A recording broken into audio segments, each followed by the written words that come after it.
అయితే ఈ రోజున జగన్ గారు అక్కడ ఢిల్లీలో ఏపీ గురించి మొత్తం కూడా అక్కడ కొంత శాంతి భద్రత క్షీణించాయనేసి ఏపీలో ఢిల్లీలో చేశారు కదా, దానిపైన మీ జనసేనకు సంబంధించి మీరే ఏ విధంగా అంటే స్పందిస్తారు? ఒక common man, not party, common మ్యాన్గా చెప్తాను నేను.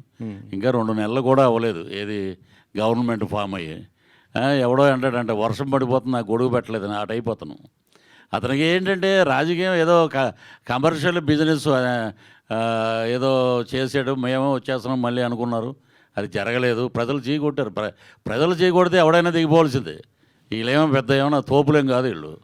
ఎందుకంటే ఒకటే ఆదరించారు ప్రజలు. ఏంటంటే ఇతను మళ్ళీ వచ్చాడంటే రావణ కష్టం అయిపోద్ది, రాష్ట్రం నాశనం అయిపోద్ది అనేదే పక్కన కూర్చొని ముసిముసిన అవుతున్నాడు చూడండి. తను తెగ చేశాడు ఇంటర్వ్యూలు అప్పుడు, ఫేవర్ ఆఫ్ వైఎస్ఆర్సీపీ అని. సో నేను ఒకటే చెప్పేది ఏంటంటే ఎక్కడైతే ప్రజల్లో ఒక భయంకరమైన మార్పు వస్తుందో దాన్ని ఎవడో ఆపలేడు దాన్ని. అప్పుడు 151 గెలిచినప్పుడు ఈవీఎం ట్యాంపరింగ్లు లేవు. ఇప్పుడు వచ్చినప్పుడు ట్యాంపరింగ్లు హత్య చేశారు అది ఇది అని అంటే, ఈరోజు ఢిల్లీలో ఒక మీలాంటి విలేకరి, నేను హ్యాట్స్ ఆఫ్ అని అతని నెంబర్ కనుక్కుని నేను ఫోన్ చేశాను. మీ బాబాయిని చంపేసినప్పుడు ఢిల్లీలో వచ్చి ధర్నా ఎందుకు చేయలేదు బాబు అని అడిగాడు. ఏం మాట్లాడలా, క్వశ్చన్స్ లేవు, మాటలు లేవు అంటారు చూసారా. ఆ టైపు ఇక్కడ అద్భుతంగా ప్రభుత్వం జరుగుతుంది.